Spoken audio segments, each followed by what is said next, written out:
Hope you were very safe throughout the night last night. I know there were storms in the area. Of course, if you were listening last night to myself and Parker Kelly on the Game Blitz, there wasn't much of a Game Blitz to have. It was kind of just wait and see mode, and a lot of high school games are underway tonight as things will start to clear up tonight. But I want to start with this. First off, hi, gentlemen. Good morning. Good morning. Okay, Parker's just not going to say good morning. Good morning. It is a beautiful day outside. I don't even care that it's raining. It's a beautiful day. College football's on. The football all weekend. It's a good day. Beautiful day. A rainy day like this, it's a good day to hunker down and just lock yourself indoors and watch football all day, which is what I would do anyway. But today is the perfect day for it.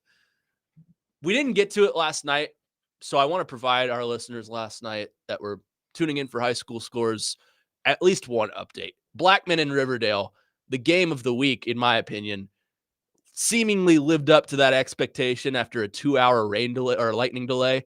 Blackman takes out the win on the road, 17-10 over Riverdale. So Matt Kreisky gets the win over Will Kreisky. After the whistle, as is usual, in what I believe they call the backyard brawl, there was, in fact, a backyard brawl. There was a fight. So football's back. Back in full swing. Yes. Full swing is in a right hook, maybe. But that's a big win for Blackman on the road. Riverdale, on paper, I think is probably the better team. And to go into their home environment, take them down, that's a big win for your schedule. They moved to 3-0. Riverdale now goes down to 2-1. So there's our one high school update we can give you. Since we could not provide you with them last night, we'll give you that one tonight. Also last night, there was an NFL game, gentlemen. Live on YouTube from Brazil, the Chiefs and the Chargers. The Chargers pull out the win, 27-21. It was a semi-rough showing from Patrick Mahomes. Didn't have any turnovers, but just did not have any help in the wide receiver department. Xavier Worthy goes down early and did not return in that game. Receiving-wise, I mean, Hollywood Brown had 10 catches for 99. He was about the only bright spot for the entire receiving core. You had Juju, who had 5 for 55. Travis Kelce had a touchdown, 2 catches, 47 yards. Tyquan Thornton, 2 catches for 41. Kareem Hunt, who I forgot was a Kansas City Chief, 2 catches for 10 yards. And outside of that, it's a bunch of no-name guys you'll never hear from again. What do we make of that? Is the era of the Chiefs dynasty finally coming to an end with the makeup of this current offensive roster? No, I don't, because this Chiefs team can find anybody off the street and use them as a gadget guy. I mean, I think it was more of a feeling out process in week 1 for the Chiefs. They'll be back to their normal strength when it comes to week 3, week 4. I mean, all these guys that kind of played last night, you could kind of say it was their full, I guess, welcome to the NFL season moment, because a lot of these guys didn't really play in the preseason. Mm-hmm. So that's the best way to look at it. As for Xavier Worthy, like you mentioned, not having a lot of guys to throw to, that's somebody you're gonna have to keep an eye on. I mean, Hollywood Brown, his fantasy value has gone up tremendously now because of that whole injury. So we'll see what happens. I think Travis Kelce is gonna have to step it up once again. I mean, that's his 1-2 punch.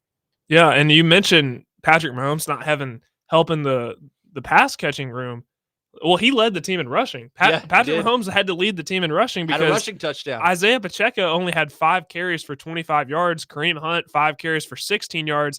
And if it weren't for that big, long 50-yard reception that Hollywood Brown had, he doesn't provide much help either. And not to mention Xavier Worthy left the game with a shoulder injury. So it was just kind of it was tough sledding for the Chiefs, but they've pulled victories out of their butts before. But let's flip it to the Chargers. Yeah, Justin Herbert. I'm not even kidding when I say this, because I've been thinking about this morning, last night.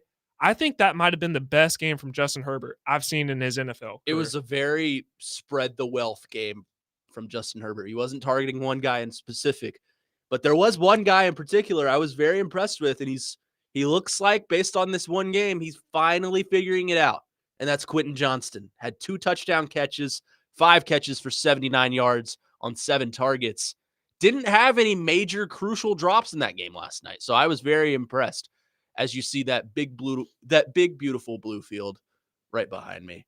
It's Saturday to all my Kentucky friends who are listening. And it seems like there's a lot of them now because I've drawn them all here. But anyways, this Chargers offense looks like my bold prediction earlier in the season. Granted, we're one game in, but I told you I think the Chargers are going to be a top 3 offense in the NFL this year. Based on last night's game, it looks like we're trending in that direction. Yeah, and Harbaugh stays undefeated in week 1 games as an NFL coach, 2-0 with the Chargers. He has this team rolling on a different level. I don't know if it's solely on Justin Herbert, but the running back room, I like that 1-2 punch they have with Amari and Hampton and Najee Harris. There's something about Harbaugh and Vrabel. They just bring a different grit to their team. Well, they bring in a lot of former Titans as well. Oh, that too. It just makes you wonder how come the Titans couldn't capitalize with those players. So they've figured out how to get the best out of those. But you're right, Connor. This and Parker, like Justin Herbert looked great last night. The Chargers could be that sleeper team in that division. Yeah, and just watching this Chargers game last night, Quentin Johnston, him and Ladd McConkey, and not to mention Keenan Allen. How about Keenan Allen coming back after a weird pedestrian season with the Bears? That trio of receivers can really benefit Justin Herbert. Jim Harbaugh has a goal of getting Justin Herbert to the Hall of Fame. And I'm not going to overreact after one game, but it was very, very impressive. And I love how they were asked after the game, are you trying to make, is this a statement win for the Chargers? Are you trying to wake up the rest of the NFL? And they all were just like, it's another game. I love that mentality. That's the mentality I think you need to have across all levels of football, right? I mean, college football, it's very easy to get swept away because if you lose one, you're probably a win or two away from missing your ultimate goal of making the playoffs. In the NFL, you can lose a couple stragglers, but in a division game like this, it's pretty much ever important. You want to get that early division lead in week 1, and the Chargers did just that. So I'm very impressed with the Chargers. I think that is a sleeper team, not just in the AFC West, but the AFC as a whole. Yeah, they kind of remind me of the Broncos last year. Broncos were a sleeper team for a lot of people. People didn't really know what Bo Nix would be like. And I think Justin Herbert, I mean, to Parker's point there, that was the best game he's probably seen. I'd have to agree with him. And I think if Herbert can produce like that week in and week out, I think he'd be the Bo Nix in some regard out of the AFC. Because think about it. Justin Herbert's had 2 playoff appearances. Both have been stinkers. And he's beaten Mahomes one time, but when he needed to make clutch plays, he made clutch plays. And that's something that we haven't seen. We know Justin Herbert's a very great quarterback. Yeah. But is he going to take the next step to elite? I think this is a step in the right direction. And that's the knock on him, right? That he can never get the job done. I don't think it's all entirely his fault. He had Brandon Staley as a coach, which is not ideal. I think Brandon Staley is a great coordinator. He's somewhere right now. I can't remember. It might be the Jets. But as a head coach, he's terrible. And he proved that with the ultimate choke job against the Jags a couple of years ago in the playoffs. And they had the Jags down by, 3 scores. And then Jags come back and win it. So I don't think it's ultimately all Justin Herbert's fault. But I think this is the year they start to kind of piece it together and turn things around. Yeah, I think Brandon Staley kind of hindered Justin Herbert's development a little bit just because the decision-making, if it's 4th and 5 or a 4th and 6, it's okay to punt it, Brandon Staley. It's okay to punt it. Like, you don't have to go for it every time. And You're not Can Damble. Exactly. You're referring to the Oakland game to get into the playoff. Yeah, man, that time management, like terrible, it was awful. Terrible. All you had to do was tie. You both get in, and then you go for it. And more about Justin Herbert, real quick. I feel like since Staley's been gone and he's kind of developed a new mentality under Harbaugh, it's almost like the run game for him, like scrambling, has changed tremendously. He becomes a little bit more intelligent with the ball in his hands. Would you agree? Oh, yeah. Both no, absolutely. I think when the Chargers have always had a talented roster, it seems like for the last 5 to 6 years, but when you're not getting the production on the field with the talent, usually it boils down to coaching. Now that they have a new coach in here, and Jim Harbaugh, who's been to a Super Bowl before, he's won a national championship in college, he's getting the most out of his players, and it's showing. 615-737-1025 is our phone number. You can text or call us if you want to weigh in on the conversation. Our phone and text lines driven by WilsonCountyHyundai.com. We're going to start something new today, fellas. And if you paid attention to our Twitter last night, we put out a poll question. We're going to be doing this every week. We're going to address it in the 10 o'clock hour. So if you haven't voted, go vote right now. But our poll question of the week is, who is the best quarterback in the NFC? Your options are Jalen Hurts, Jaden Daniels, Dak Prescott, or you can put other. But if you put other, I expect you to text in and explain who and why. We'll get to that in the 10 o'clock hour. But coming up next, We kind of touched on how Patrick Mahomes has no help in the wide receiver room, it seems like. I want to get into sort of a comparison I drew last night at 3 a.m. when I couldn't sleep because of the storms. Are Cam Ward and Patrick Mahomes in a similar wide receiver situation? Meaning neither one has more than one guy they can go to? Don't answer that right now. We'll get to that on the other side. You're on the Weekend Huddle. Connor Newt, Parker Kelly, Nick Frazier right here with you on 102.5 The Game.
Today, the MTSU Blue Raiders will take on Wisconsin. The kickoff is at 3 p.m., and you can catch all the action on Totally Hits 93.3. Coverage is also available on the Totally Hits Nashville app and at totallyhitsnashville.com.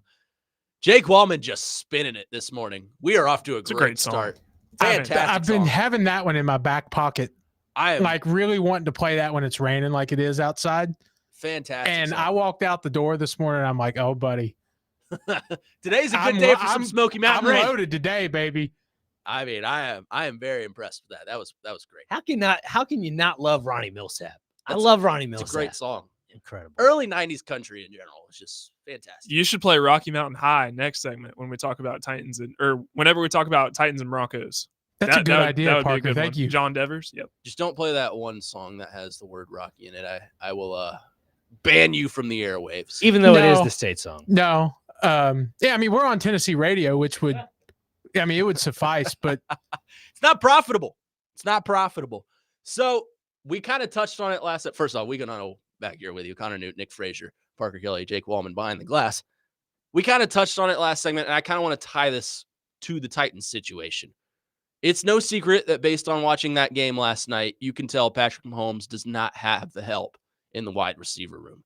So at 3 a.m. last night, because I could not sleep because of the storms, it was miserable, I started thinking, on a lesser level, obviously the Chiefs are a Super Bowl contender every year.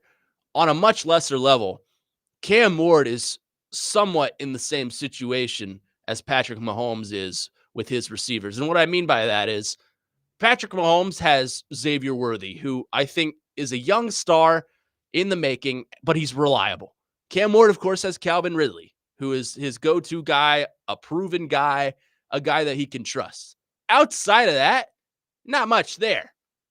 Now, I think there's different scenarios, like the Chiefs have these cheap veterans on their roster, and the Titans have a cheap veteran, and then the rest are all rookies. But you kind of look at it on paper, apples to apples, and compare, and you're like, this is kind of the same situation for Cam Ward. So my question to you is, how does Cam Ward rise above that? Because Patrick Mahomes last night seemed to sort of rise above that despite losing.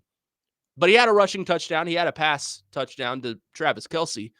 How does Cam Ward rise above that? And that starts on Sunday against Denver. I mean, he just has to set the precedent that a lot of these younger wide receivers like Shmir Dike, even though he'll be more in the special teams aspect of it, but maybe they use him, especially Alec Iomanner. We've talked about him ad nauseum at this point. If you're Cam Ward, you have to establish the young chemistry on that team. Sure, you still have Calvin Ridley. Sure, you still have Van Jefferson and all that, Tyler Lockett. Those would be your safety nets in some regard. Maybe not Bryce Oliver, but you just have to establish that connection with the young core, because then that's what sets you over the top. That's what makes you that game wrecker in some regards as that quarterback. And hell, even if Cam Ward decides to use his legs, that makes him one of the best, dual threat quarterbacks in the league. Because if you can use your legs in the NFL as a quarterback, you're already light years ahead of a lot of pocket passers for sure. Quarterback is the most important position in all of sports, and it would be hard for anybody to change my mind on that. Breaking news. Former quarterback thinks quarterback is the most important position. Now that is out of the way, I mean, Patrick Mahomes, he's had a terrible offensive line the last 2 years, doesn't have a great receiving room. Cam Ward, the receiving room on paper, it's more so quantity over quality. The offensive line looks a lot better on paper, but what does Patrick Mahomes have? He has the it factor. So he doesn't have the pieces around him, but he's able to elevate them because that's just how good Patrick Mahomes is.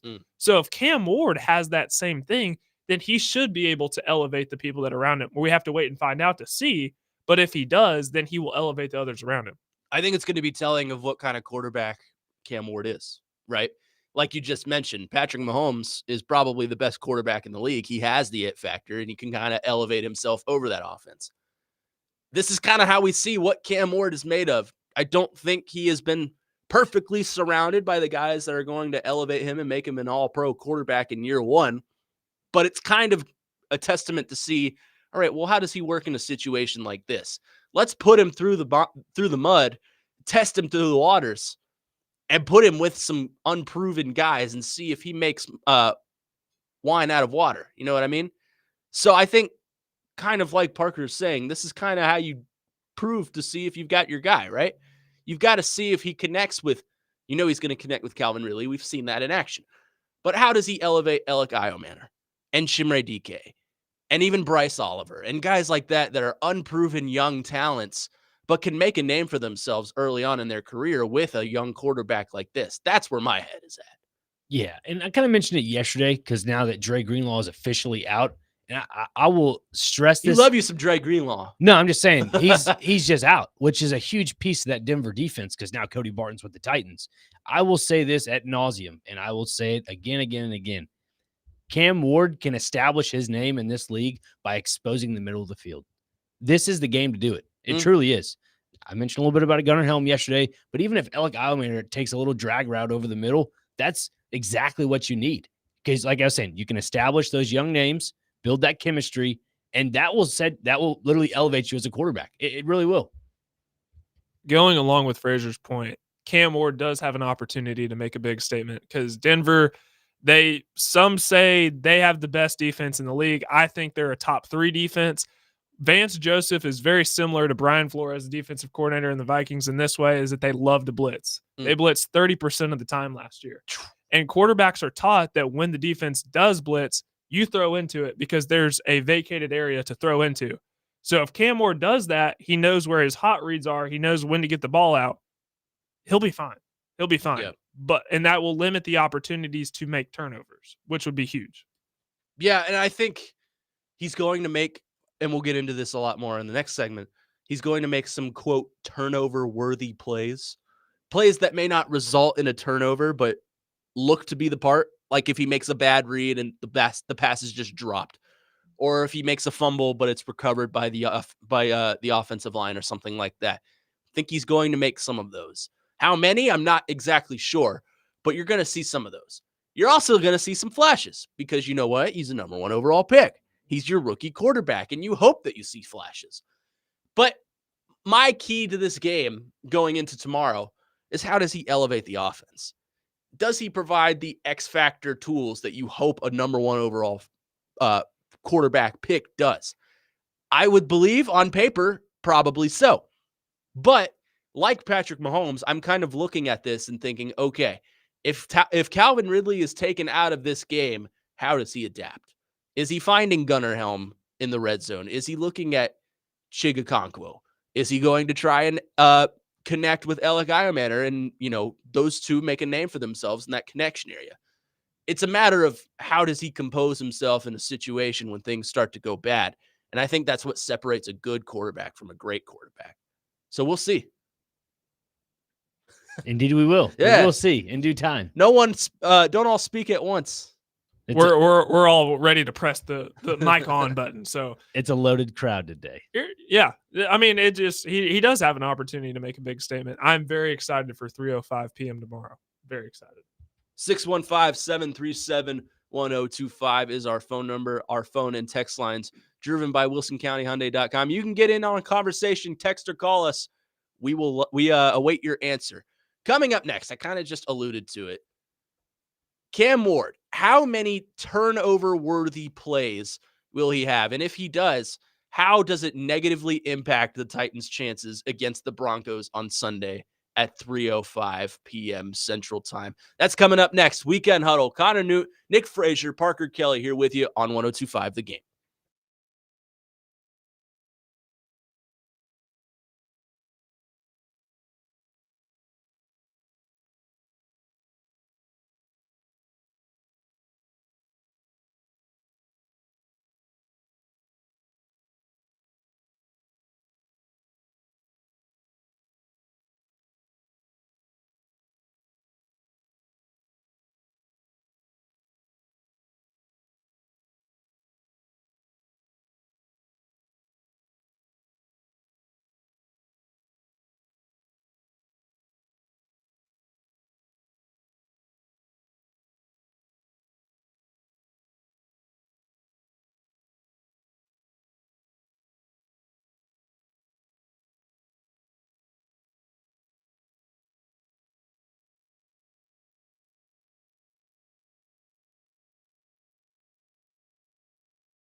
There we go. Weekend Huddle brought to you by LPL Financial Nashville and Patrick Conger. Financial planning for tomorrow so that you can enjoy today. Hey, tune into Sports Talk 8:30 tonight. The Game Nashville app or theGameNashville.com for NASCAR coverage of the Enjoy Illinois 300 tomorrow, not tonight, tomorrow at 2 p.m. Coverage presented by Michael Waltrip Signature Floor. Rev up your day on the Michael Waltrip Signature Floor, located on the 3rd floor of Hank Williams Jr. Boogie Bar. Wall-to-wall sports, cold drinks, and great food to fuel the fun.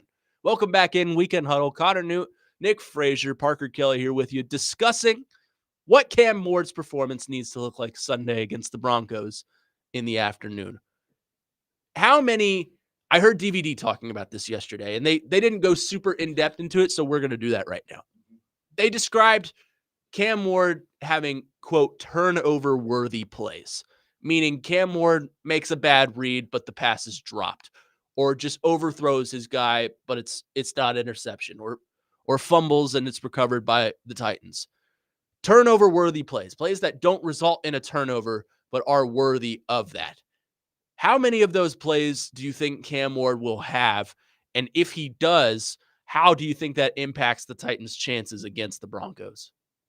I mean, wasn't the line yesterday like 2.5, right? Didn't Yeah, they set it at 2.5. I don't want to go off that, but I'd say probably under, just because, he's going to have some rookie mistakes. You could call them welcome to the NFL moments, but I don't think it'll be that bad.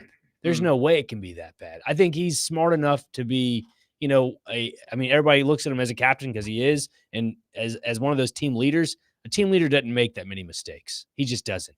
You carry yourself differently. You see the game differently at a more intelligent level, at a higher level than a lot of other people. So you're consuming a lot of information. So with that, sure, maybe his mind might be working quicker than his hands, so he might have a few muff snaps. But besides that, no, I don't think there'll be a lot of turnovers for Cam Ward. Yeah, I think he throws one. I think he definitely throws one, and I could see him trying to take a chance against a really good Broncos defense and maybe getting away with another one. But I think he throws one interception. But if we're talking about turnover-worthy plays, I think there might be two. Yeah, I think I'm right there with you. I think the line is very thin between 2 and 2.5, if that's what we're going with. I don't think it's going to be Will Levis-esque where he just goes out there and it's a flight risk every time he throws the ball and you think it's going to be turned over. I do think there's going to be some plays where you see that and you're like, oh boy, Cammy, slow it down a little bit. Then there's going to be plays where he goes out there because he's a rookie and he's the number one. Cammy? There's going to be some plays where he goes out there and he throws just an absolute beauty of a deep ball. And you're like, oh my God, Cam Ward, he's the future. Get him the gold jacket. And that's kind of the way that Titans fandom works, I guess. There were times with Will Levis last year where, especially in that Chicago game before all hell broke loose, he had a nice pass to, I believe it was DeAndre Hopkins in the end, or was it Calvin Ridley? It was right at the end zone. That was Chigakonkwo. That was Chig. You're right. Yep. Chigakonkwo. Yep. Thank you. Regardless, he had that pass, and you're like, oh my God, Will Levis, we picked the right guy. And then you saw what happened. And then we went out next week against the Jets, and that was the game where he passed to DeAndre Hopkins, and it was caught right outside the end zone. And you were like, oh my God, Will Levis, maybe the future. And then he rolls the ball to the side or down the field to Tajay Spears and results in a fumble. So you're going to see some mistakes. I don't think to the level of Will Levis, because Will Levis is an anomaly, and that dude will do anything but play football, apparently. I mean, correctly. And maybe if they fix the crater in his shoulder, he might be good. Nobody knows. Well, he's probably got not. I think he's more interested in investments than he is actual football. Probably not. Like, I think he went on, was it on, he was talking to Peyton and Eli one time, and he was asking Peyton, when do all the endorsements start coming in my career? And Peyton just kind of rolled his eyes. That was at the Manning Passing Academy. Oh. You get the opportunity to ask the Mannings any question you want. You ask about marketing yourself. Yeah. He was like, how do I increase my market value? And Peyton just rolled his eyes. He's like, this is about football. You know that, right? So I don't think Will Levis is a bad person. Hell, he's a cat. I'll always represent Will Levis. However, I don't think he's an NFL quarterback. I don't know if he's good enough to be a backup in the NFL right now. Someone's going to take a flyer on him because he's young and they think, oh, we can fix him. But I don't know. He definitely isn't going to see the field here ever again. I genuinely don't know, given the flight risk he is, if some other team will take a flyer on him. But this isn't about Cam Ward. It is about Cam Ward. This is not about Will Levis. This is about Cam Ward. I think if he has a solid game, like, God, I hate putting stat lines on, but if he throws for over 150 yards, 2 touchdowns and an interception, I come out of that game and I feel good because I feel like, okay, he made his mistakes. He looked like a rookie, but I'm okay with him looking like a rookie in his first game in the NFL, as long as he shows some promise. And 2 touchdown passes to me is promise. So that's how I feel. I don't think we're going to be worried about turnover-worthy plays because I don't think there's going to be too many of them. I do think there will be a couple, but I don't think it's going to be Will Levis-like where everything is, oh my God, what are you doing?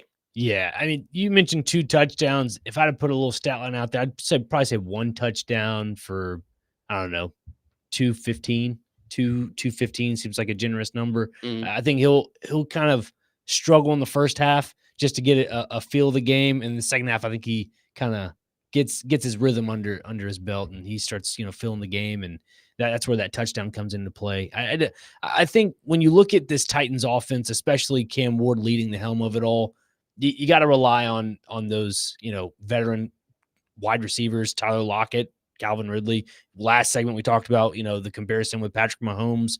Like, does Cam Ward have any of those assets? He does. He just has to know how to utilize them properly. And I think when you target your veteran guys first, and then you can kind of incorporate your younger guys, and then you make the switch of, all right, now I start relying on the younger guys and the veterans. That's where you start to kind of set your precedent. I'm not going to put a stat line out there because I don't have a clue, nor am I going to act like I do have a clue of what he's going to do tomorrow. Yeah, I don't like putting the stat lines out there because it's not fair, setting a benchmark for what he needs to do. But I think it's just going to be, let's throw away from Pat Surtain. So I figure that he's going to travel with Calvin Ridley since this is the Titans' best receiver. That's going to open up opportunities for other guys like Alec Ayomanor, like a Tyler Lockett, like a Chig, like a Gunnar Helm. So I think it's just going to be wherever Pat Surtain is, throw away from him. Yeah, and I think that's probably a smart plan. Pat Surtain's the reigning defensive player of the year for a reason, right? Especially as a cornerback. It's hard to defend a guy like that. And when he's shadowing your best receiver, it's going to be difficult to spread the wealth. But that's where I think these turnover-worthy plays come in, is if you're trying to force it to him. And Pat is just lurking there, and he swats the ball away or, even, picks it off. It could happen. So I think Cam Ward needs to be looking at spreading the wealth to Alec Ayomanor and Chim DK if he gets in, and Van Jefferson and guys like that. But the thing about Cam Ward is every play doesn't have to be a chunk play, right? This is the NFL. It's a fast-moving sport. Hell, that last night's game, the first quarter was done in like 10 minutes. I was like, oh my God. You don't need a chunk play every game or every play. That's why you rely on your rushing attack. You rely on your short in routes. And that's where I think your slot receivers come into play, like Alec Ayomanor, like Van Jefferson. Tyler Lockett, you can run some out routes on the outside and, probably pick up some decent yardage there. It's a matter of, okay, if we can draw Pat Surtain out, how does that affect the rest of the play?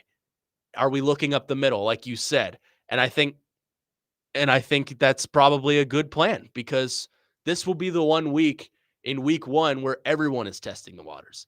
Everyone is seeing what they can and can't get away with. And I think with Pat Surtain on the outside guarding Calvin Ridley, I think it's going to open up the middle for routes to Alec Ayomanor and to Chim DK and Bryce Oliver. And let's not forget, too, the run game. Remember, the Titans have always set their precedent on being a run-first team. And I feel like a lot of people have seen the Cam Ward effect of, man, this guy can really sling the ball. Like what you're saying, Connor, not every play has to be a chunk play. You can always incorporate a good run or two in there with Tony Pollard because he's that true pro. I think that's something that the Titans have kind of tried to find that identity with the lack of Derrick Henry now not on the team anymore. You have to try to incorporate and compensate from, just not having that X factor. So I think having Tony Pollard in the backfield, with some missing pieces for Denver, it'll kind of I guess the best way to put it, frustrate Patrick Surtain in a roundabout way, because when the Titans start to beat and wear down your defense with the run game, it kind of wants to make the corners cheat in a little bit, which could mean a good one-on-one outside on the outside, where maybe either if it's a Calvin Ridley or Ella Kyle-Manor or whoever else is out there, they might could do, a route that they get, make a 1-2 move and they're gone. I mean, that's something that you got to always remember. And if you're gutting them up the middle and you're forcing those corners to scoot in more, then it's bombs over Baghdad. So it's just pick your poison.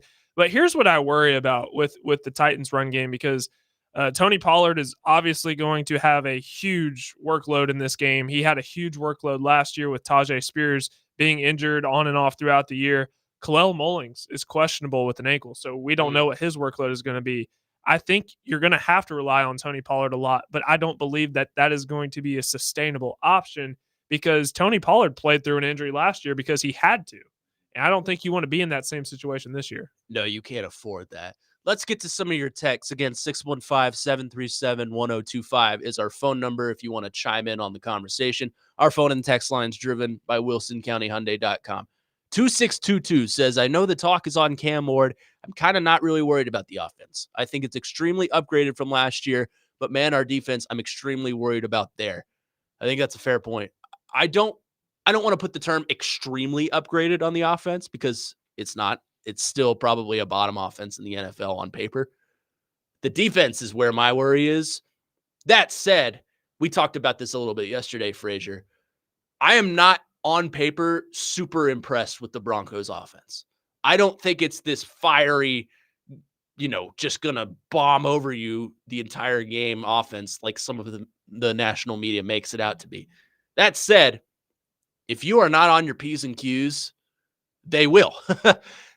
Bo Nix is a good quarterback. He's got some good young receivers. Troy Franklin out of Oregon, his former teammate, is a good receiver. Cortland Sutton is a serviceable receiver, but he can burn you if given the chance. Defense, I think, I agree with the texter, is probably more of my concern other than Cam Ward throughout this game on Sunday.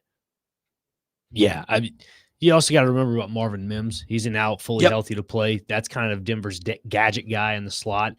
It's just something you have to keep in mind there. Defensively, yeah, I am worried about this secondary.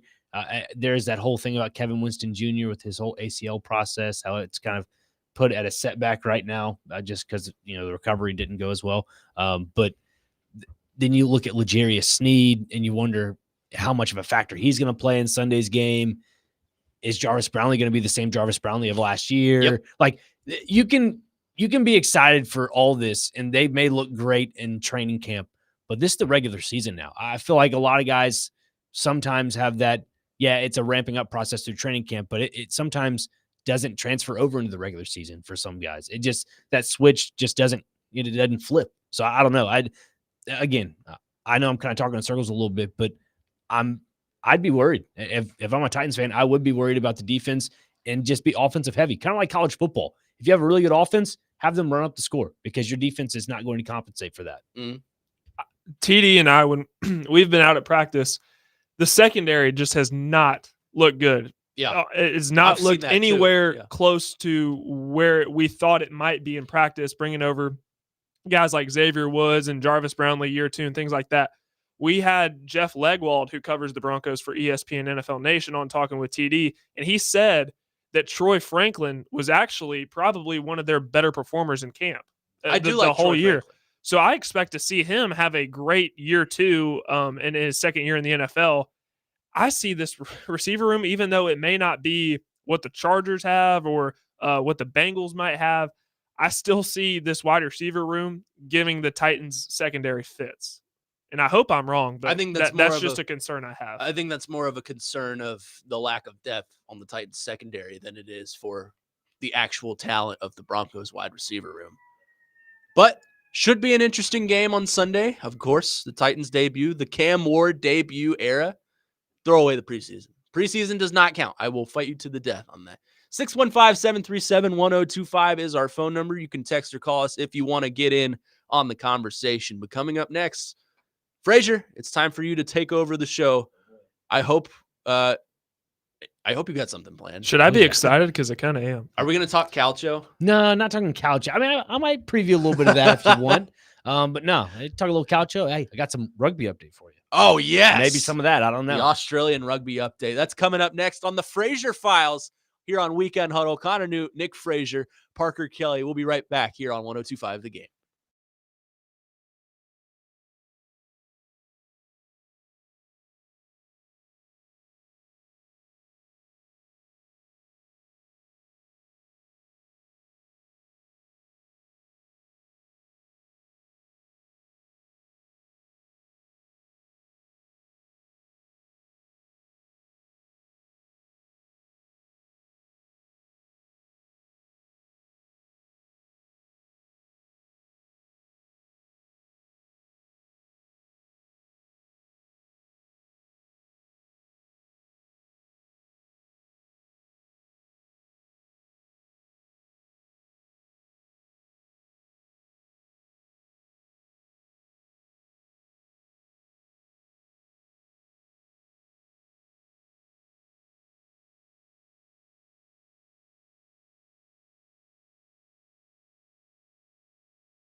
It's the Fraser Files. Okay, Fraser. I like this. I'm digging that. I like the cold open. I don't think we need lyrics. I think we just It was a soft touch. It's all right. You kind of know. Michigan takes on Oklahoma today at 6:30 p.m. in our college football game of the week on Sports Talk 830, presented by Twin Peaks Restaurant and Circus Sportsbook Kentucky. Coverage also available on the Game Nashville app and at thegamenashville.com. Weekend Huddle here on this Saturday morning. It's game day. Hope you're enjoying whatever tailgate you may be at for your college football team. But right now, it's time for Nick Frazier to take over the show. Go for it, my friend. Thank you. Last night, I don't know if, or it might have been the night before. I believe it was last night. I don't know if any of y'all saw this. Baseball kind of loses its luster when you get to the fall sports. Football. Baseball ended in like July for me. Yeah. Well, last night the Marlins and Phillies played, and there was a home run that went to left center field. And this kid had a miraculous home run catch. Good for him, right? This lady stole the baseball from him, and she ran off with it. Wait, stole it from a kid? Yeah. So they're calling her the Phillies Karen, is what her nickname. Phillies Karen. The Phillies Karen. I would have called her something else, but. And my issue is, if you're an adult and you're stealing a baseball from a kid, how low do you have to really be? Like scum of the earth low. Yeah, that's sad, man. That's so sad. But luckily, the Marlins kind of did this kid a solid. They gave him a giant gift bag of just baseball gear, all that stuff. Well, the cool thing about it is at the very end of the game, Marlins, PR got him. I think Phillies PR got him. Took him, I guess, behind the locker room. Harrison Bader, who hit the home run, gave him his baseball bat and signed it. So a former Cardinal. That's a class act right there. Yeah. So Harrison Bader gave his baseball bat to the kid, signed it. But the thing that bothers me the most is there are still adults out there that will do anything for baseball memorabilia and or just souvenirs like that. That's what bothers the living crap out of me. Don't go steal something from a kid. Yeah, I mean, that moment makes a kid's childhood, right? Yes. Like I remember, I'm a victim of this. I remember one time of course, Frazier, you and I are Cardinals. Mm-hmm. So I was in Busch Stadium. This was right after the World Series season. So 12. Adam Wainwright was on the mound. He was pitching, I think he was through like 5 shutout innings. He was having an incredible performance. So they took him out. He heads back to the dugout, and I was sitting there waiting. We're sitting right behind the dugout. I was like, Adam, give me the ball. Can I please have your ball? I wasn't demanding of him. I was like a kid. So please give me a ball. Please give me a ball. Give me a ball right now. So he tosses me the ball, and some dude just picks me off and runs off. Yeah. See, that right there is terrible. Why? I didn't get a gift bag from the Cardinals. Serious question. Was a warrant put out for her arrest? Should have been. Absolutely. That's terrible. Seriously, that's awful. I'm infuriated just hearing that. I didn't even see this. But I will say, and nothing against Phillies fans, because one of my buddies I went to grade school with and another friend of his, they're all Philadelphia Phillies, Philadelphia Eagles. That Philly fan base, they're very adamant. They'll let you know that they're Philly fans. But as for that right there, I don't know if that's a reflection of Philadelphia culture, but that's just awful. That does not need to be condoned in any aspect. But yeah, that's one of them. I know it says Frazier's files, so I got another file to get into here. You guys mentioned darts off season, so don't worry about that. Luke Littler's still in great form. As for NRL, the little NRL rugby update, my Brisbane Broncos secured a top 4 spot, so it's top 8 is what you have to make. And so the Sydney Roosters are the last team to make that 8th spot. The Penrith Panthers, the 4-time defending NRL champions, made it into the 6th spot. And unfortunately, Connor's favorite team, the Manly Sea Eagles, did not make the playoff cut. And their probably prize star player, Dally Cherry Evans, is now out. They call him DCE for short. He's now out. He's going into free agency. Very old player. I think he's like 39, 40, close to that. Great shape. But the NRL, it's getting down to the grand finals. And the grand finals are like their Super Bowl. And they go into a playoff. And obviously the higher seed has home field advantage. And it's a really fun environment to watch on TV. The last 2 seasons, I've got to go to the week 1 opener over there in Las Vegas. They come to Vegas every year now for the next 3 years, going into next February, into February, that is. But yeah, NRL is a great sport to watch when there's not football on. And I just love the broadcast. Broadcast is cool. They have funny personalities. So yeah, that's the other part of Frazier's files. And yeah, I know we're kind of. This is Australian rugby, correct? Yes. Can I cut you off for a second? Sure. A little bit of breaking news. Please. This is from Diana Rossini. Teams like the Vikings, Browns, Broncos, Texans, Bengals, Chiefs, Commanders, 49ers, and your Tennessee Titans and Rams never engaged in substantive trade talks for Micah Parsons. So it was only the Packers, it looks like. Interesting. among I am other not teams. surprised by that. I'm not. I'm not surprised by It that. didn't make sense for the timeline that the Titans are in. Yeah. Slightly breaking news. Nothing super pressing, but it is interesting to hear that narrative come out. So go ahead. Sorry to interrupt. Back to rugby, all right? Back to rugby. No, it's fine. Michael Parsons hopefully he plays this Sunday. I don't know if he'll play. I mean, there a question of I him think playing? he's questionable. Yeah.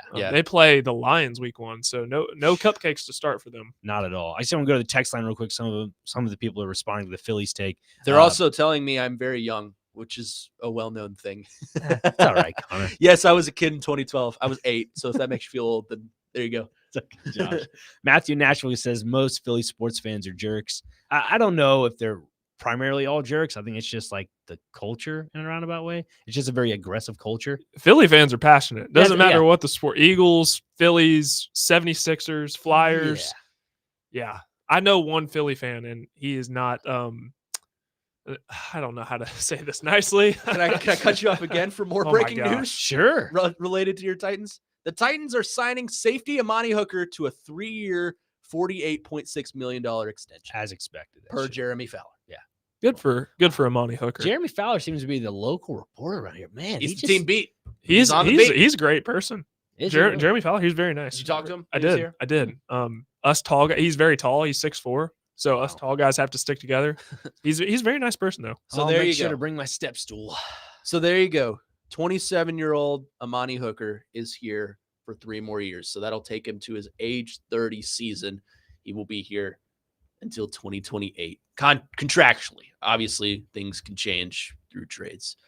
Sorry, I'm sorry to derail your Frazier files with some breaking news that came out. That's okay. I can just add it to the Frazier files. There you That's go. okay. No big deal. It's files, plural, It is. not just one. Not just one. Yeah. Plural. But yeah, NRL season is coming to an end. This is the last week. So this weekend's the last week of the regular season. And then grand final starts next week. So excited. The grand final. So hopefully the Brisbane Broncos can redeem some glory here and win it all. One more thing about that. My favorite player, his name is Reese Walsh. Supposedly he drank toilet water this past week and he scored 22 of the 30 points. So everybody's like, just drink toilet water again. Was it an accident? No, I don't think so. I'm sorry, I tuned out for a second. I He- heard let's drink toilet water. No, he Yeah. drank One of my toilet favorite water. players for the Broncos, Brisbane Oh. Broncos. He apparently took a video of him drinking toilet water. It was just really weird. Oh, I don't know. 615-737-1025 is our phone number.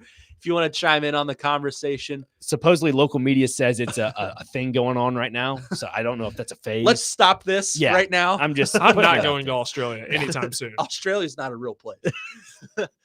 Coming up next, we unleashed our poll question last night. You could still vote. It's still up. It'll be up for the rest of the day, but we'll get an update on the results right now.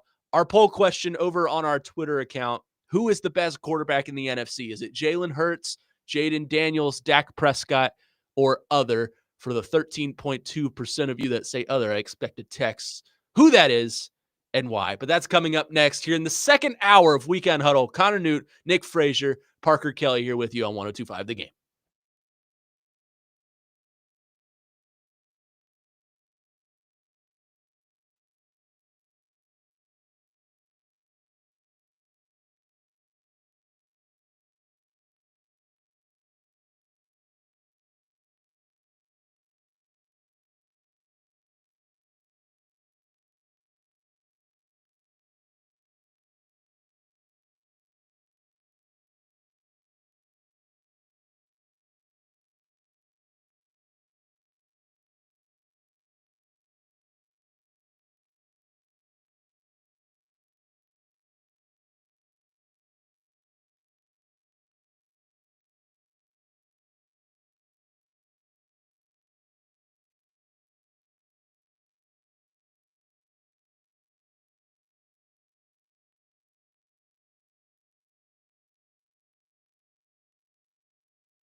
Hour number 2 of Weekend Huddle here on 102.5 The Game and the Game Nashville app. Connor Newt, Parker Kelly, Nick Frazier here with you on a very special Saturday. Very beautiful weather. I think you guys should all go out and take a stroll. Later today on ESPN 94.9, The Fan, the Nashville Sounds take on Norfolk with first pitch at 5:35 p.m. Coverage also available on the Game Nashville app and at thegamenashville.com. Sounds baseball on ESPN 94.9, The Fan, presented by Twin Peaks and Family Leisure. Welcome back in. So we're going to do something new every week here on the program. The past few weeks, we've had the bold take thing, and, I think things got a little bit heated. So we're doing away with that. That is a way to put it. We're going to do something a little bit new here. So last night, we put out a poll, and we will put out these poll questions in advance, so you can go ahead and vote. You can still go vote. We will take your answers right now, and we'll also take your texts and calls at 615-737-1025, the game.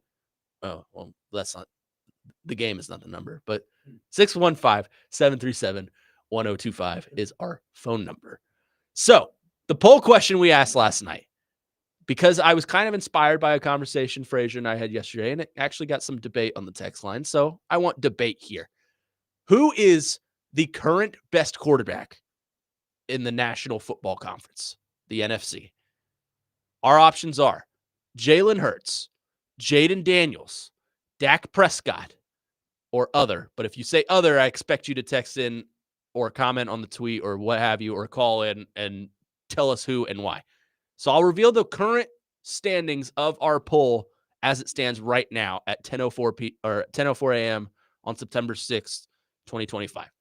Jalen Hurts is in the lead with 47.4% of voters saying he is the best. Jaden Daniels in second with 31.6% of voters voting for Jaden Daniels. Dak Prescott in last with 7.9% of voters saying Dak Prescott is the best quarterback in the NFC. And any other quarterback in the NFC is in third with 13.2% of voters. So, gentlemen, I turn things over to you. Who is the best quarterback in the NFC? I'm sticking with it. It's Jared Goff. Jared Goff. Jared Goff. Look, he took the Rams to the Super Bowl. Sure, they did not win, but I look at the success he's had in Detroit as putting that on Jared Goff's shoulders. That guy has led that team to all their success. I'd say majority of their success. But for them to lose to the 49ers in the NFC Championship game a few years back. Feels like a few weeks ago. I know, right? Football's back. You just get in that mode. I would not put that on Goff's shoulders, because if you're Dan Campbell, you should know better of that play calling. I'm sorry. It's just, I know I'm nitpicking here, but Jared Goff deserves a lot more respect as probably the best quarterback in the NFC currently. And I mentioned it yesterday, the amount of weapons he has around him. Jameson Williams is finally coming into his own. Amon-Ra St. Brown, a stud, obviously, in the NFL. We're getting to that point with Isaac Tesla, Sam Laporta. Then you have your 1-2 punch, the modern-day smash and dash with Jahmyr Gibbs and David Montgomery. That is a loaded offense, and nonetheless, Jared Goff is capitalizing on all of that. He distributes the ball well. He's able to, progress the game at a quicker pace, just allowing that offense to have more possessions on the field and not really wasting much time. All right. I mean, there's the poll out there. It was Jalen Hurts, what's his name? Jaden Daniels and Dak. I look at Jalen Hurts because it was the leader in the poll. I look at him as a good game manager. And I don't look at him as the best quarterback in the NFC. I look at him as probably the best game manager in the NFC. That's how I look at Jared Goff. Really? I think Jared Goff fits that system perfectly, but if you were to plug him in anywhere else, I don't think he would be able to lead you to a win. Well, yeah, if you put Goff on the Eagles. And you could make that argument for the Eagles. The Yeah. Eagles have the most talented roster in all of football, I think. That's fair. But you look at how that offense is run, and it runs through Jalen Hurts. Yeah. Like, if Jalen Hurts, his reads are locked up, contrary to what Jeffrey Simmons says about Bo Nix, Jalen Hurts is going to take off, and he's going to hurt you with it. Jared Goff, I don't think can do that, but I think Jared Goff works well with the pieces around him, like Amon-Ra St. Brown and Sam Laporta. I just think Jalen Hurts has more tools and more X-factor elite firepower than Jared Goff does. Okay. So my vote is Jalen Hurts. So I'm going to start off by saying I think Jaden Daniels will be the best when it's all said and done. I think will be. But Yes. right now, I but think it's Jalen but Hurts. it's just it's too early, right? He's only played 1 year in the NFL. I don't believe that wins are a QB stat. Nope. Okay, but having a good quarterback does determine winning. Yes. What is the most important thing for a football team? To win championships. To win championships, right? Out of the last 9 championships, going back to NFL, college football that Jalen Hurts has been a part of, he's played in 5 of the last 9. Mm-hmm. Dude just finds a way to win. Now, I don't think he has the best arm. I think he is. I wouldn't say he's the best runner, but he's a dang good runner. Mm-hmm. But he wins, and he's overcome so much adversity. Jalen Hurts is the best quarterback in the NFC right now. I agree. Based on that, I agree with everything you just said there. Let's get to your text, 615-737-1025. Our phone and text lines driven by WilsonCountyHyundai.com. Matthew in Nashville says, give me Goff or a healthy Matthew Stafford. Matthew Stafford, I think you could throw into this conversation as the best quarterback in the NFC. Problem is, the wheels are falling off. Yeah. He's getting up there. He can't really stay healthy. Now, if you were to say this 3 years ago when he led that team to a Super Bowl, I would 1,000% agree. oh with yeah, you. that was impressive. Impressive. I worry about his back because what does he have? What you explain this? What is it? What's the injury? It's like a disc, like Yeah. something in his lower back. I'll double check real quick. But he has like something. He had something seriously wrong with his back in training camp, and I worry about that because at that age, like that's not easy to come back from. I still think the Rams are dark horse Super Bowl contenders this year for the NFC, but that does concern me. John says this year Stafford and Baker Mayfield have a chance to be with the wide receiver rooms they have to be on top. I do like the Baker Mayfield mention. Baker Mayfield, I thought about putting on this poll because I think he's a dark horse like in this that. conversation, and I think he has a great story. He has emerged as one of the, I don't want to say one of the elite quarterbacks in the NFL, but I think he's in that second to third tier of guys that are good and serviceable and good quarterbacks. Has he lived up to his number 1 overall pick hype? Probably not. But I think he has kind of resurfaced his career after his time in Cleveland and then the whole Panthers and Rams fiasco in Tampa Bay. And like the other guys we just mentioned, Stafford and Goff, he fits that offense so perfectly with the receivers that are around him. I think you could throw him into this conversation. The thing, like I said, I think Hurts just has that one trait. Winning is one of those. And I think it's his legs that set him apart. Yeah, you're right, because that's the way the NFL is transitioning to. Instead of being a pocket passing quarterback, you have to be a dual threat quarterback. I mean, we've seen it in the draft. I mean, minus Tyler Shuh, because that's just an anomaly. But you look at Cam Ward being one of those dual threat quarterbacks. You look at Spencer Rattler, who's now the, I guess, quarterback for the Saints. Where is he in this conversation? No, good Lord, no. Jackson Dart. Yeah, let me temper expectations here. And to Parker's point about Matthew Stafford, it was like a slip disc, kind of the same thing with what's his name, Micah Parsons. Yeah, Michael Parsons. According to Jerry Jones, Michael Parsons. We're gonna miss Michael in Dallas, but yeah, hopefully he does well in Wisconsin. But yeah, he has that little slip disc thing going on, so hopefully he doesn't have to have an epidural like Micah Parsons does. So, but no, back to the quarterback standpoint, I look at Baker Mayfield in comparison to any other quarterbacks in the NFL. He's like the Justin Herbert under Brandon Staley. Like, he has really good pieces around him. I think Baker has a little bit of a ceiling on him when it comes to being in Tampa. I think he can win their division, and that's about it. Get them into the playoffs. Don't get me wrong, I think Baker's a really good quarterback. Yeah, no, I don't think he's kind of like you're saying. I don't think he's the kind of quarterback that can set you a tier above teams in your division. Right. And to the degree of, looking at Jalen Hurts running with his legs, Baker does that a little bit, not to that, I guess, extent. Jalen Hurts, I'm just going to have to disagree. I don't know. I guess I'm an old soul when it comes to quarterbacks like this. Yeah. I'd rather take a pocket passing quarterback that can move the ball down pretty quick, because in the grand scheme of it all, if the Eagles are down by 2 possessions, that game's over with.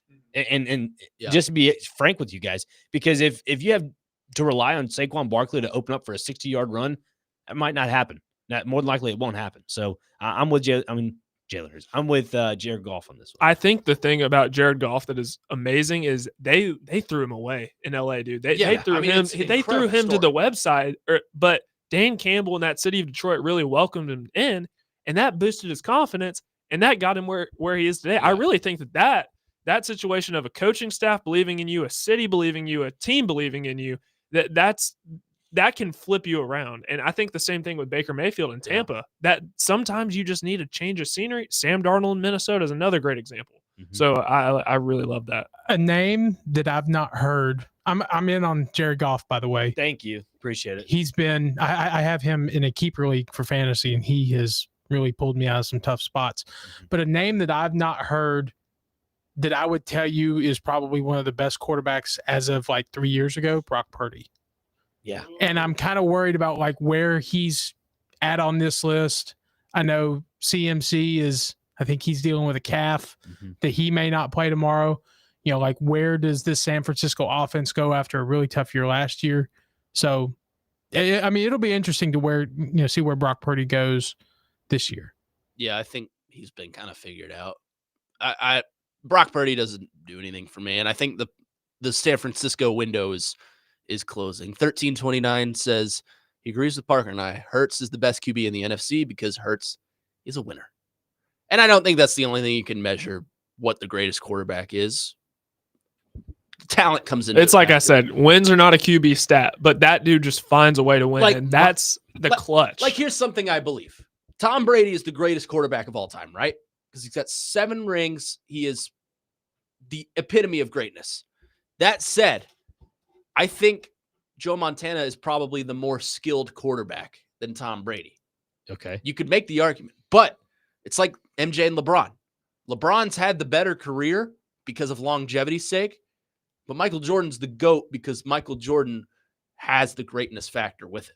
You put Michael Jordan in the league today, he's dominating the same way he dominated 30 years ago. Take the Jalen Hurts Super Bowl away from last season and just look at it from that point of view. What makes Jalen Hurts and Jared Goff different from a resume standpoint? That's a fair point. Because to me, that would lean more into Jared Goff. He's made that Super Bowl appearance. So has Jalen Hurts. You know, I mean, if you include their Super Bowl appearance that they won last year, that's 2 Super Bowl appearances over 1 for Jared Goff. I get all that. But you have to look at it from bullet point to bullet point for me. I mean, you have a guy that sets a franchise record in total yards in a game, throwing 412 yards. That was that crazy game versus Kansas City. It was like, 61-59 or something like that? You remember that game? Oh, the Monday night game. It was over at not the Rose Bowl, but the Coliseum. The LA Coliseum, yeah. I mean, stuff like that, you have to put into a factor. I mean, nonetheless, those are individual, standpoints of his career, but those all build up to greatness. They all build up to a really good career. And like, I get it. Not defense. Championships do set you apart from everything else. I get all that, but take that Super Bowl away. What makes him different? How does that separate either of them?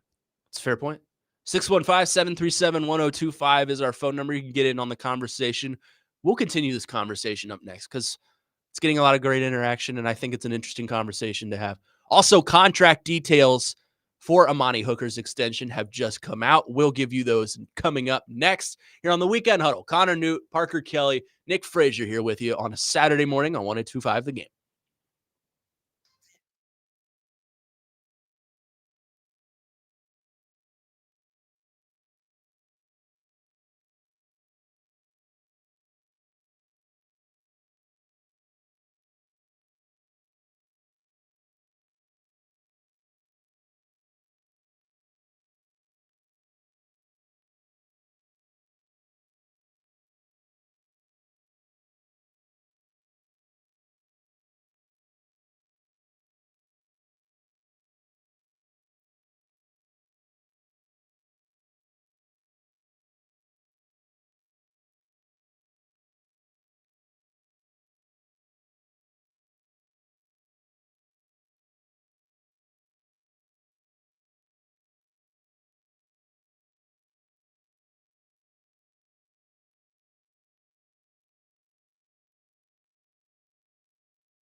Weekend Huddle broadcasting from the Busy Bee Plumbing, Heating, and Air Conditioning Game Nashville Studios, home of the $99 yearly Beehive membership, where the buzz is always about great service.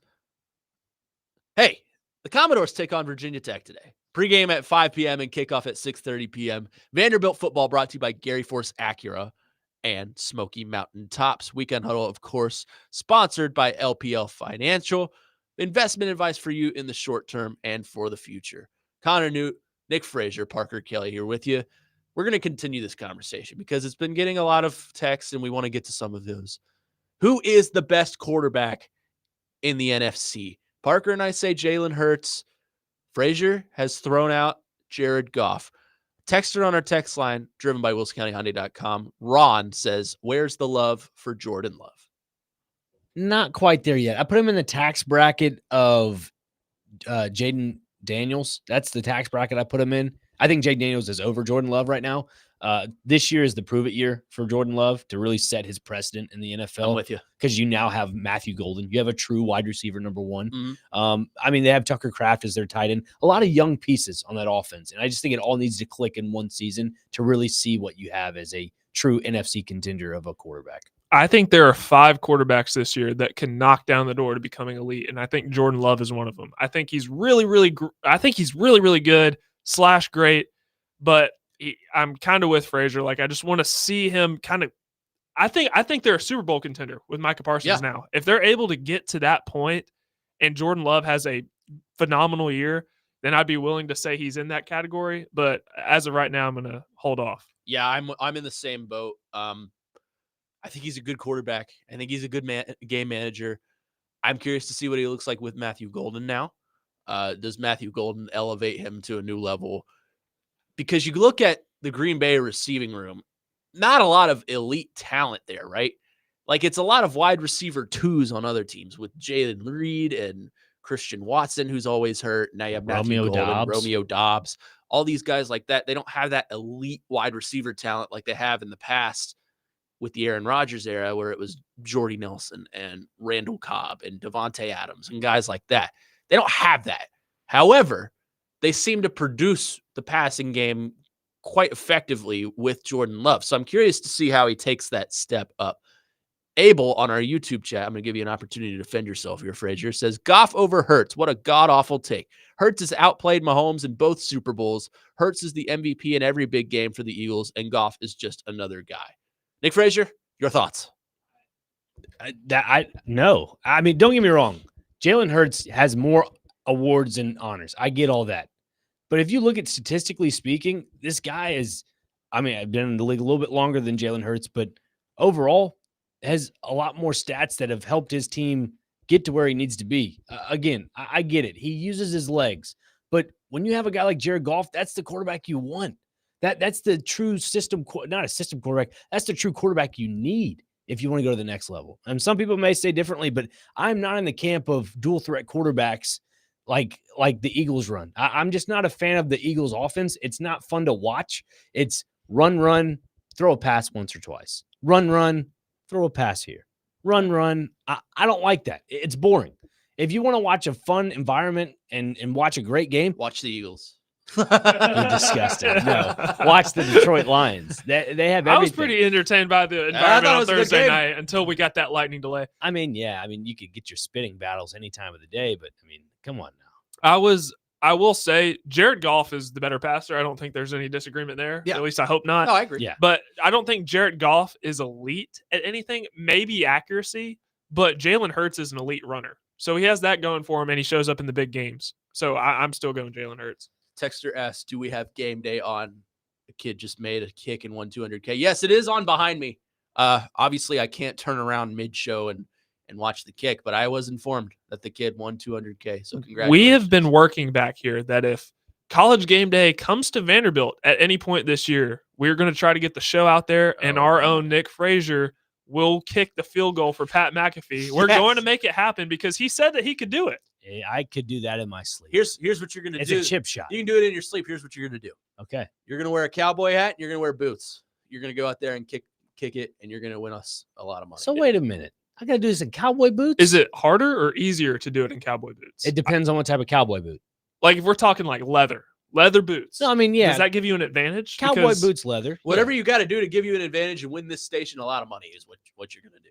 There's a You can open your own restaurant. You've now opened up Pandora's box here, Parker. There is kangaroo leather, synthetic leather. There's cowboy boot leather. There's a lot I did of open up a Pandora's box. kangaroo leather is used for soccer cleats.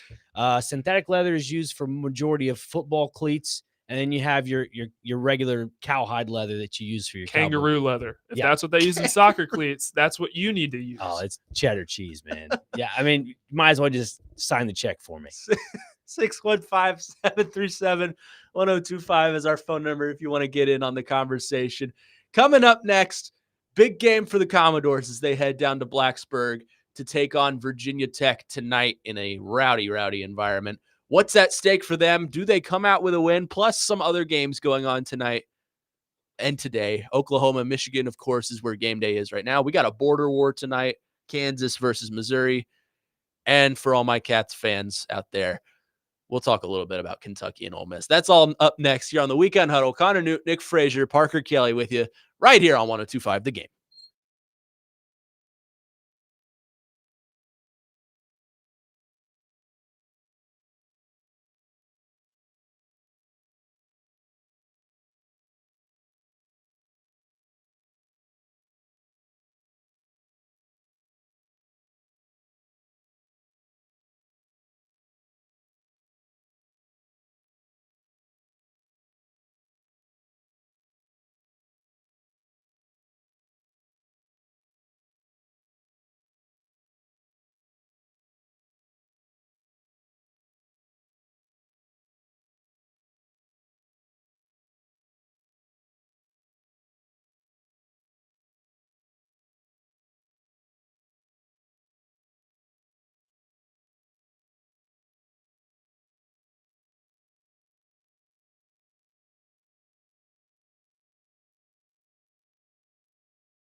Oh, I feel like Notre Dame's about to kick the ball off. They're on a bye week this week, so we don't get that, but they're about to kick it off. Hey, on September 18th, Tim McGraw will be performing at Trinidad's Rock the Cradle in Nashville, a meaningful event supporting newborns and moms at Ascension St. Thomas Midtown. Get your tickets now at rockthecradle.org. Welcome back in. Weekend Huddle here on this beautiful Saturday morning. It is definitely not gloomy and storming all day. Go out and enjoy your day. Connor Dude, Nick Frazier, Parker Kelly here with you. And fellas, it's game day, as I mentioned. A big game for a team locally here in Nashville, just off West End. The Commodores of Vanderbilt are headed up to Blacksburg, Virginia, to take on the Hokies. Of course, we all know how that game went last year. We went to overtime. Vanderbilt upset Virginia Tech here in Nashville.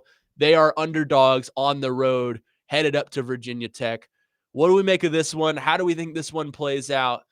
And who comes out on top in Blacksburg tonight? I'm intrigued to see if Vandy does what they did last year against Virginia Tech and spreads the ball out like wide down each sideline, because that's how things went in close games for them. Those big matchups, instead of going right up the middle and playing vertically, they played horizontally. And if they tend to stretch that out, that's how they, manage the clock. But I think this team's a little different this year. There's a lot more maturity in this offense. I think, Cedric Alexander in the backfield and Diego Pavia makes a good punch there. I mean, Eli Stowers has been one of those guys for him that's just been that X factor as a tight end, probably the best one in the nation in some regards. So would like to see if they, decide to switch things up and not play horizontally. When we had Andrew Allegretta on Next Man Up, I believe earlier this week, he talked about when Vanderbilt played Charleston Southern last week and gave up 3 points, that they were genuinely upset that they didn't get the shutout. There's a different swagger. There's a different moxie with this Vanderbilt team. Don't care that they're going on the road, a tough environment in Lane Stadium. Brent Pry is on the hot seat with Virginia Tech this year. Their defense played good for about 2.5 quarters versus South Carolina last week. I think Vanderbilt's going to get the win on the road. Very excited to see how Diego Pavia plays in a pretty hostile environment. They're going to be ready to go. But isn't it a shame that when we talk about Virginia Tech, we don't talk about the product on the field as much as we talk about the Enter Sandman entrance? Yeah, but I think if you watch the game on Monday, I think you saw that product on the field defensively, and you're like, that's a team that compete in the AFC. Maybe that's a low bar because the AFC is not a great conference. And that's ACC? Wait, AFC? AFC. ACC. When did they join the NFL? That's the 33rd NFL team right there, not UNC. Virginia Tech. Sorry. ACC. AFC. We just talked about NFC, so that's where my head was at. The ACC. Obviously, I think that's Clemson's conference to lose, and Miami might be a step above them. But you've got these middle-tier teams in the ACC, like Virginia Tech, like Georgia Tech. I think you could throw in that conversation. Maybe Pitt. Teams like that are kind of SMU, middle of the pack, maybe not true contenders, but dark horses to win that conference. I think Virginia Tech is kind of in that conversation. That said, you mentioned the environment. Environment is absolutely going to be a factor tonight. They are in a wild environment at night. And if that crowd is anything like I believe that crowd to be, and like our friend Jake Lyman has told me that crowd is throughout the game, if they are in it, then I think that's going to become a factor. That said, the key for Vanderbilt tonight is to take the crowd out of it. Go down, score on your first possession, hold them to a 3-and-out, score again. That crowd is out of it, and they're leaving by halftime. That's the key. You got to take the crowd out of it because that's an added element that'll come to get you later. It's like the video game, right? You take the crowd out of it by scoring early, the stadium pulse goes away, and then you're smooth sailing. That's what you got to do. Commanding the game. Yep. They are the pilots of the game in some regard. Mm-hmm. Yeah, no, you make a great point. I was talking with Jake earlier about that this week when Allegretta was on. That environment is something Pavia has not experienced yet. Yep. And obviously you play in the SEC week in and week out. He's, beaten Auburn on the road when he was at New Mexico State. That's all great and all, but this is new territory, uncharted waters. And if he can command those waters, like you're saying, it could be their night. The toughest environments that I can think of for Vandy that would compare is LSU, obviously playing there last year, played at Auburn. He played there twice, one when he was at New Mexico State, the other when he was at Vanderbilt. And won twice.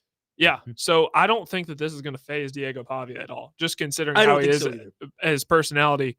I'm very excited. I seriously think this can be a sleeper good game. I'm really excited for it, but I think Vandy's going to win. My gut just tells me that Virginia Tech is going to pull this one off. It's just A little revenge tour for the Hokies. Yeah, revenge tour. I think Kyron Drones, he is such an up and down quarterback. Reminds me a lot of Will Levis, actually. Such an up and down quarterback, but I think he just has enough juice to get the job done. Virginia Tech didn't score a touchdown last week. Do you think they're going to come into this week and think we are not going to get into that end zone again? No, they're going to be targeting that thing like it is, a cookie in the end zone. Like everyone wants a piece. I just have a gut feeling that the environment is going to become a factor for not Diego Pavia, but the rest of the roster. I think Virginia Tech might pull this one out. But like I said, if you take the crowd out of it, then you don't have to worry about that. And Vanderbilt may take the top off and win this one. But my gut just tells me Virginia Tech. Is it a double chunk? Which is great. I've only had it once, but it's pretty good. Uh-huh. Good one. Gotta love those guys. That was a good joke, yeah. I try to get my dad jokes in as much as possible. Couple of other games going on today. Of course, Oklahoma, Michigan is the big game of the day. That's where game day is right now. That one should be interesting. My gut tells me Oklahoma on that one just because of the home environment in Norman. Border war. Kansas versus Missouri. A rivalry that does not get talked about enough. Parker, you look very, very excited to talk about this. Guys, I am oddly interested in this game because they haven't played this rivalry since 2011. It's truly one of the great rivalries in college football. Did you know that this rivalry goes back to slavery? They've been playing this thing since slavery. Imagine the North and the South are going at it, but they're focused on Kansas and Missouri. Who's going to win this game? That's how intense this rivalry is. I'm so excited they're bringing it back. It's going to be a high-scoring. Hammer the over in this game. It's set at 49.5. Hammer the over. But I'm taking Missouri. Did Missouri not lose their starting quarterback last week to a broken leg? They did, Sam Horn, but they were running a dual quarterback system. I don't think Eli Drinkwitz named a starter officially, but it's the Bo Perbula show. That was the Penn State transfer, yeah. He was pretty decent last year when they kind of put him in for, those games that were already taken away for Penn State. It was a big market games of 52-0, 41-0. He showed up pretty good. All right, Wildcats. Let's talk about it. 615-737-1025. Air out your grievances. I'm here for you. This one's not going to be pretty. Ole Miss is 8.5-point favorites on the road. I think Kentucky covers. I really do. I hope they cover because I filled in for David on Take It to the Bank, and that was one of our called shots. So for his sake and for my sake, I hope they cover, and I hope they win. But I don't know. This team's just not very good. The defense looked good last week, but it was also Toledo. I don't know. I don't think this one's going to be pretty. Is this game in Kentucky? Yes. Hey, weather might play a factor. You never know. It's a blue-white game. It's what yeah. They've got one side of the stadium is in all blue, the other side is in all white, and they wore the exact combo that Coach Newt would have worn in this situation. That's what I mean. Did you expect Kentucky to win this game last year? No, but it was in Oxford too. In the Vaught. Nope. And I think Ole Miss is a little bit worse than they were last year. That said, Austin Simmons, I think, is a good quarterback. They've got some good, talented young receivers on their squad. Kentucky doesn't really have the quarterback play or the receivers. So it's going to be ultimately up to the running game. Dante Dowdle and Seth McGowan, who were both fantastic last week against Toledo. It's going to be up to them. But I'm hopeful today. If they can get this one and win all the non-conference games, of course, that would be 4 wins.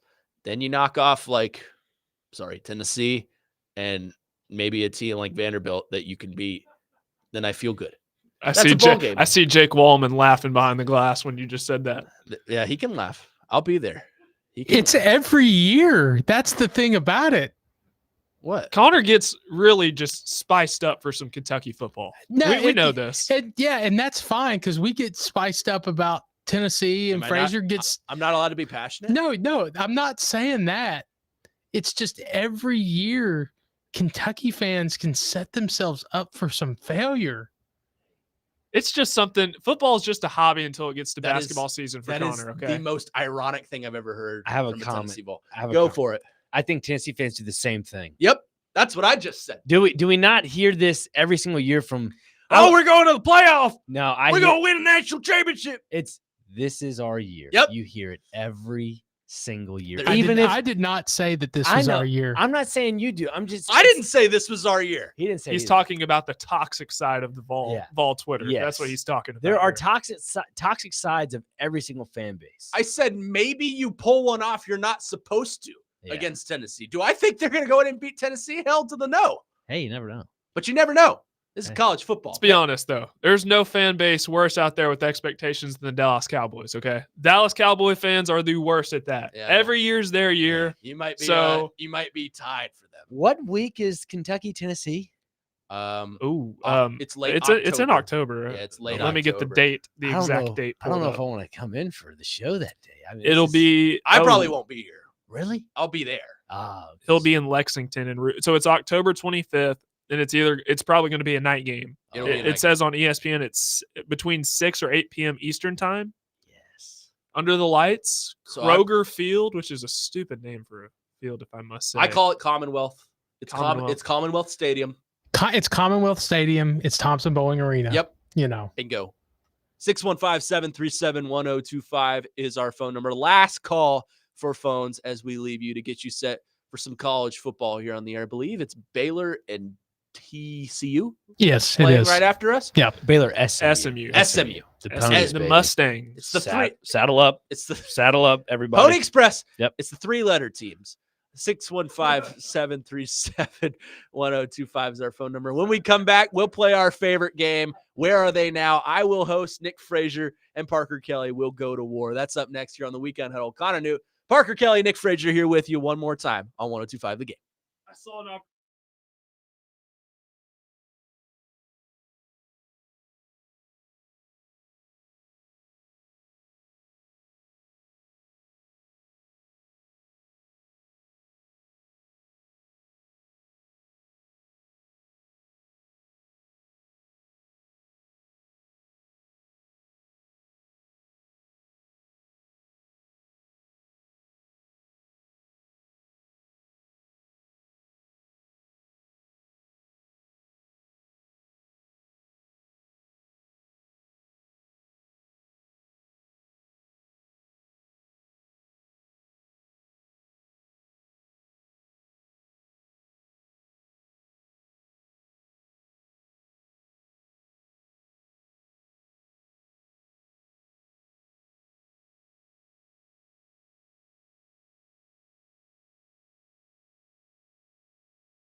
Final segment of Weekend Huddle here on 102.5 The Game. Hey, if you're out watching the NFL games tomorrow, come out to Twin Peaks in Madison. Big Joe and Chris Sanders will be hosting the game's pregame show from 1 to 3 p.m. prior to the Titans season opener versus the Broncos. Pregame show is brought to you by Parman Tractor and Equipment, Old National Bank, Circa Sportsbook, Kentucky, and Tennessee Brew Works. Should be a fun show tomorrow. First one of the year. Titans and Broncos tomorrow at 3:05 Central. So go hang out with Chris and Joe. They'll treat you to a good time. Final segment, as I said, here on 102.5 The Game. Connor Newt, Nick Frazier, Parker Kelly here with you. And as we wrap it up every week on this show, we play the fastest rising game in 102.5 The Game history. And that is, where are they now? Last week, it was a duel between Frazier and I. Ultimately, I edged out the victory 3-1, I think. That is correct. Yeah. Yeah. So Still looking good on the board. Pitchers matchup right there. So- is that the term? pitcher's duel. Pitchers duel. Yeah, thank you. Big baseball guy over here. Huge. So Frazier and Parker Kelly are going to do battle right here, as I have prepared 5 players slash coaches. You will tell me where they are now. A refresher on the rules. The first 3 are within North America. That's the United States and Canada, and even Mexico. The other 2 can be anywhere throughout the world. Coaches are now permitted. So a coach could be in here. And in fact, he is.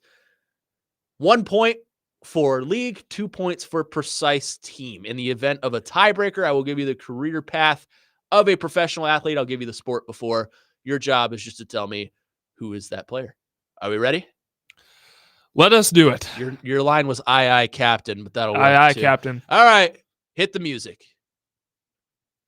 All right. Our very first contestant on this beautiful Saturday morning, former head coach of the Memphis Grizzlies, the Cleveland Cavaliers, J.B. Bickerstaff.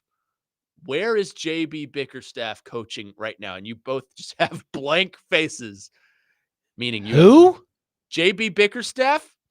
He took the Cavaliers to the Eastern Conference Finals a couple years ago. I am aware of this name. Yes. With I couldn't LeBron? tell When you. LeBron was there? No, that was Ty Lue. This was with Donovan Mitchell and Evan Mobley. I don't remember them going Oh, to so the it's Eastern Conference Finals. Recently. It's Yeah, recent. it's recently. It's Okay. recent. Okay. Yeah. Oh, I'll go first. I'm sorry. Yeah, go ahead. He is in the NBA, still in the NBA, and I will go with the Utah Jazz. Okay. Mhm. He is in the NBA. I believe he's coaching the Phoenix Suns. You are both correct. He is still coaching in the NBA. He's with the Detroit Pistons. So you were on the opposite end of the map there, pal. But it's okay. So we are tied 1-1. Number 2, former Kentucky wide receiver. You knew one was coming. Former Kentucky wide receiver, was pivotal in the 2018 team with Terry Wilson at quarterback position. Josh Ali. Where is Josh Ali playing football today? UFL, and he plays for the San Antonio Brahmas. Get prepared for the elements. I know. I think I am prepared for this you? element. I think Sorry, we're there was prepared. an ad. It's okay. Parker, where is Josh Ali playing? So Frazier kind of rolled that one off the tongue. So Yeah, it makes me think that he knows what he's saying. So can I say the same thing? Yeah, that's fine. Okay, same thing. You're both wrong, but that's fine. He is in the CFL for the Saskatchewan Roughriders. Oh, that was my next guess.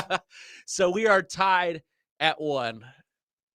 Our third and final player in North America, a kicking legend from the University of Georgia, former Indianapolis Colt, Hot Rod Rodrigo Blankenship. Where is Rodrigo Blankenship kicking the football these days? He is in the UFL. I do know this. I believe so. And he plays for the Birmingham. Is that the Stallions? The Birmingham Stallions? Yes. Yeah, I'm good with that. Yep. I saw him play in a UFL game this year, so I know he's in the UFL for the Washington Defenders. He is in Or the the UFL. DC Defenders. DC Defenders. He is in the UFL for the St. Louis Battlehawks. So we are knotted at 2. We may come down to the wire here as we head towards the worldwide portion of this game. Here comes Southeast Asia. Here we go. You guys have seen the movie Hustle, right? Oh, yeah. Bo Cruz. Where is Bo Cruz, a.k.a. Juancho Hermangonez, playing basketball these days? I'm going to say in Spain. No. France. Say he plays in France for Monaco. Okay. He's Parker? playing in Lithuania for whatever team is over there. He is playing in Greece for Panathinaikos. However you say that. Sounds like a Greek yogurt brand. So Delicious. we are knotted at 2, headed towards our final pick, or our final player of the day. And I know Parker Kelly's going to get this one right off the bat because it's a hockey player. Where is former Nashville Predator Igor Afanasyev? Ooh. Had some good moments here. Igor Afanasyev. Where is he from? He is from, I think he's Russian. Russian. I say he's playing in the KHL for, I don't know what teams out there. They have a red jersey, whatever that is. Why? Because they're Russian? No, I'm just saying that I've seen teams that have red jerseys. I'm going to go with that. KHL, and they're playing. Yeah, there. Okay. There you go. Igor Afanasyev, great friend of mine. Your favorite. He's playing in Finland for the Finnish. I don't know. Finland. Finnish slap shots. Sure. The Yeah, Finnish sure. fish. Yeah. The Finnish fish. He is playing in Russia, so he went back home. He's not in the KHL. Oh, that's right. He is in the PFC playing for CSKA Moscow. So the KHL, for our listeners, of course I know what that is, but for the listeners who don't know what the KHL is, what is that exactly? Good question. Fraser? So For the listeners, just explain for the listeners. out It's there. another league like associated with Russian teams. So yeah. I'm at an impasse here because I don't think we've ever run into this situation. We usually just go by country. But Fraser's named a specific league in Russia. However, it is in Russia. So I'm trying to decide, do we give him the point here or not? No, we have to go to a tiebreaker. I think According to the Well, rules. here's the deal. The Just- KHL involves countries like Belarus, Russia, and I don't know, maybe a few other countries, but they're all conglomerate in a league. yeah, So, like, this is just a feel like situation we've never run into before. you got to give the edge to me, man. You got to do it. I feel, for Don't lack of listen the to devil on unknown, your shoulder. Come on, man. we are headed to overtime. Overtime. Let's do this thing. Do you have one ready to go? No, because I didn't think we were going here. So give me like, That is a lack of preparation. Give- Nick Saban would be Go disappointed with the in North you. American guy. It's okay. yeah, no, I will. Yeah. I am just unprepared.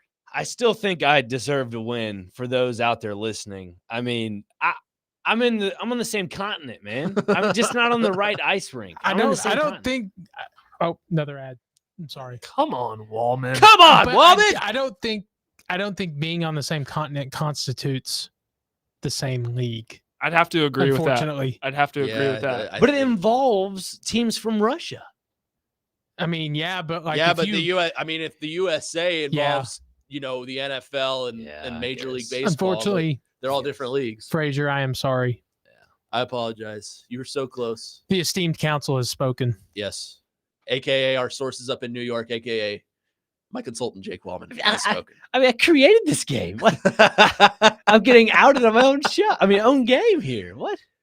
It is very bad. I just talked to the office up in New York. They're in my ear right now, and they said that it does not count when we have to go to overtime. All right. That's just what they said. Don't shoot the messenger. All right, I haven't done extensive research, so I'm just going to pull this one out of my rear end. Atlanta Falcons. This is a football player, obviously. Atlanta Falcons, Tennessee Titans, Tampa Bay Buccaneers, Philadelphia Eagles. Name that player.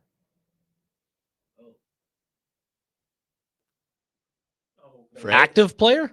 Connor just threw me a softball. No longer active. No longer active. No longer active. Come Julio on. Jones. Come on, this should be easy. Julio Jones. Yeah, it's Julio Jones. Are you kidding me? Damn it.